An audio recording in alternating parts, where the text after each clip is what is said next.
Hello दोस्तों, free online teaching one में आपका स्वागत है। आज हम इस वीडियो में वर्कशीट 2020-21 विषय संस्कृत कक्षा 8वीं माह फरवरी की वर्कशीट का हल देखेंगे। इसके पहले के वीडियो में हमने आपको 5 विषयों की वर्कशीट का सॉल्यूशन उपलब्ध करा दिया था। यदि आपने इसके पहले के वीडियो को नहीं देखा है तो आप चैनल की प्लेलिस्ट पर जाकर देख सकते हैं। इससे पहले यदि आपने हमारे चैनल को सब्सक्राइब नहीं किया है तो प्लीज़ सब्सक्राइब कीजिए, साथ में बेल आइकन को ही प्रेस कीजिए ताकि कोई वीडियो की नोटिफिकेशन आप तक सबसे पहले पहुंचे। तो चलिए वीडियो को स्टार्ट करते हैं। तो इसमें सबसे पहले हम देखते हैं खंड आ। तो इसमें प्रश्न क्रमांक पहला है आ नंबर का, स्वामी विवेकानंद से इति पाठ आधारण प्रश्न नाम उत्तराणि लिखित। तो स्वामी विवेकानंद पाठ के आधारित प्रश्नों के उत्तर लिखें। तो इसमें आपका पहला क्वेश्चन है, इसके बाद ये आपका दूसरा क्वेश्चन है, इसके बाद तीसरा क्वेश्चन और इसके बाद आपका चौथा क्वेश्चन। तो हम चारों क्वेश्चनों के आंसर को देखते हैं। तो ये आपके प्रश्न क्रमांक 1 का आंसर हो जाएगा, आ नंबर के पहले क्वेश्चन का आंसर हो जाएगा नरेंद्र नाथ है।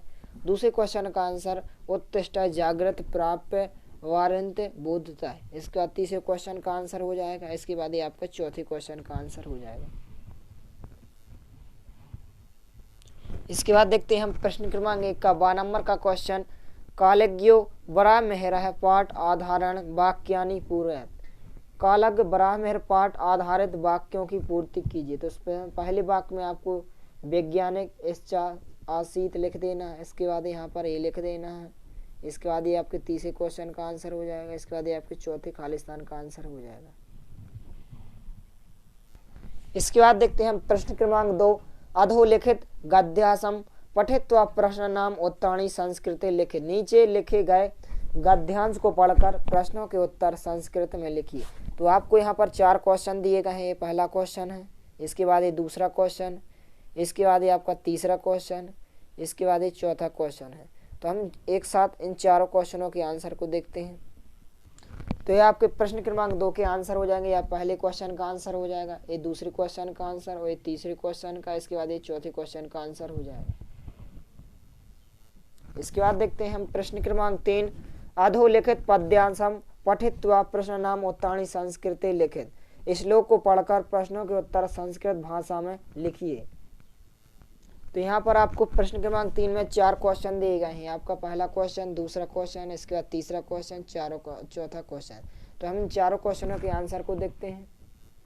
तो ये आपके प्रश्न क्रमांक 3 के आंसर हो जाएंगे। आपके पहले प्रश्न का उत्तर हो जाएगा, इसके बाद ये दूसरे प्रश्न का, इसके बाद ये तीसरे प्रश्न का, इसके बाद ये चौथे प्रश्न का। इसके बाद देखते हैं हम प्रश्न क्रमांक 4, पाठ्य पुस्तकात को अपि एकम श्लोकम लिखित। पाठ्य पुस्तक से कोई एक श्लोक लिखिए। तो यहाँ पर आपको एक श्लोक लिखना है। तो हम इस क्वेश्चन का आंसर देखते हैं। तो यह आपके प्रश्न क्रमांक 4 का उत्तर हो जाएगा, आपको ये श्लोक लिख देना है। इसके बाद देखते हैं हम प्रश्न क्रमांक 5, निर्देशानुसारम उत्तरम लिखित। निर्देशों के अनुसार उत्तर लिखिए। जैसा निर्देश दिया गया वैसे आपको उदाहरण के अनुसार समास विग्रह करिए। तो आपके आंसर हो जाएंगे, पहले आंसर हो जाएगा पंचानाम बटानाम समाहारा। इसके बाद नीलोत्पलम का क्या हो जाएगा, नीलम उत्पलम। और पीताम्बर यश का क्या हो जाएगा, पीतम अमरम यश। यहाँ पर क्या भर देना है आपको, पीताम्बर। इसके बाद यहाँ पर आपको हर्ष्य भर देना है। इसके बाद यहाँ पर आपको शक्तिम अंतिक्रम्य। इस प्रकार ये आपके प्रश्न क्रमांक 5वीं का आ नंबर के क्वेश्चन का आंसर हो जाएगा। इसके बाद देखते हैं हम प्रश्न क्रमांक 5 का बा नंबर का क्वेश्चन, परिशिष्ट आधारण अधोलिखित अवयव नाम उदाहरण अनुसारम वाक्यानि रचयत। नीचे लिखे उदाहरण के आधार पर अवयवों का प्रयोग करते हुए वाक्य रचना कीजिए। तो यहाँ पर आपको 5 वाक्य बनाना है। तो हम इन क्वेश्चनों के आंसर को देखते हैं। तो यह आपके प्रश्न क्रमांक 5 का बा नंबर के क्वेश्चन का आंसर हो जाएगा। पहला वाक्य हो जाएगा स्व से, तो ये आपका पहला वाक्य। इसके बाद दूसरा वाक्य चा से, तो ये आपका दूसरा वाक्य हो जाएगा। इसके बाद ये आपका तीसरा वाक्य, इसके बाद ये आपका चौथा वाक्य, इसके बाद ये आपका 5वां वाक्य। इसके बाद देखते हैं हम प्रश्न क्रमांक 6, अधोलिखित विषयेषु एकम विषयम चित्वा संस्कृत भाषायां निबंधम पंचवाक्यानि लिखित, नीचे लिखे विषयों में से किसी एक विषय पर, यानी कि आपको इन 4 विषय में से किसी एक विषय पर 5 वाक्य संस्कृत में लिखना है। तो हम 5 वाक्यों को देखते हैं। तो ये आपके आंसर हो जाएंगे प्रश्न क्रमांक 6वें का। इसमें हमने धेनु के 5 वाक्य लिखे हैं। इसमें पहला हो जाएगा धेनु है अस्माकं माता अस्ति, दूसरा धेनु है तृणानि भक्ष्यति, तीसरा धेनु नाम विविधा वर्णा भवन्ति और चौथा धेनु है जनेभ्यः मधुरं पया भवति। इसके बाद 5वां वाक्य वयं धेनुं मातृरूपेण पूज्यामः। इसके बाद देखते हैं हम खंड व परियोजना कार्यम। इसमें प्रश्न क्रमांक 7वें का 8 नंबर का क्वेश्चन है निर्देशानुसार परियोजना कार्य कुरुत, निर्देश के अनुसार परियोजना कार्य कीजिए। तो यहाँ पर आपको बसंत उत्सव पाठ आधारित बसंत पंचमी पर प्राकृतिक सौंदर्य अथवा सरस्वती पूजन का चित्र बनाकर संस्कृत में 10 वाक्य लिखिए। तो यहाँ पर जब सरस्वती पूजन होता है तो आपको यहाँ पर सरस्वती माता का यहाँ पर चित्र बनाना है, उनसे संबंधित यहाँ पर आपको 10 वाक्य बनाना है। इस प्रकार से आपको नीचे यहाँ पर 10 वाक्य बनाना है। तो हम इन 10 वाक्यों को देखते हैं।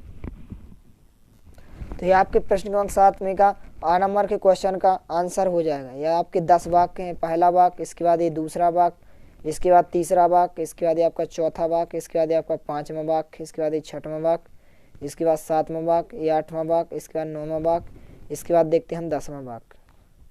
तो आपका ये 10वां वाक्य हो जाएगा। इसके बाद देखते हैं हम प्रश्न क्रमांक 7 का 12 नंबर का क्वेश्चन गणतंत्र दिवसः इतिम पाठम आधारण प्रश्न नाम उत्तराणि संस्कृते लिखित। गणतंत्र दिवस पाठ आधारित प्रश्नों के उत्तर संस्कृत में दीजिए। तो यहाँ पर आपको 10 क्वेश्चन दिए गए। आपका पहला क्वेश्चन है, ये आपका दूसरा क्वेश्चन, ये तीसरा क्वेश्चन, इसके बाद ये चौथा क्वेश्चन, ये 5वां क्वेश्चन और ये 6वां क्वेश्चन, इसके बाद ये आपका 7वां क्वेश्चन, इसके बाद 8वां क्वेश्चन, इसके बाद 9वां क्वेश्चन, इसके बाद 10वां क्वेश्चन। तो हम इन 10 क्वेश्चनों के आंसर को हम एक साथ देखते हैं। तो यह आपके प्रश्न क्रमांक 7 का 12 नंबर के क्वेश्चन के आंसर हो जाएंगे। आपके पहले क्वेश्चन का आंसर हो जाएगा, इसके बाद आपके दूसरे प्रश्न का आंसर हो जाएगा, इसके बाद ये आपके तीसरे प्रश्न का आंसर हो जाएगा, इसके बाद ये आपके चौथे प्रश्न का आंसर हो जाएगा, इसके बाद ये आपके 5वें प्रश्न का आंसर हो जाएगा, इसके बाद ये आपके 6वें प्रश्न का आंसर, ये आपके 7वें प्रश्न का आंसर और ये आपके 8वें प्रश्न का आंसर। इसके बाद ये आपके प्रश्न क्रमांक 9 का आंसर हो जाएगा। इसके बाद ये आपके प्रश्न क्रमांक 10 का आंसर हो जाएगा। यदि वीडियो पसंद आए तो प्लीज़ लाइक कीजिए, दोस्तों के साथ शेयर कीजिए और यदि आपने हमारे चैनल को सब्सक्राइब नहीं किया है तो प्लीज़ सब्सक्राइब कीजिए। धन्यवाद।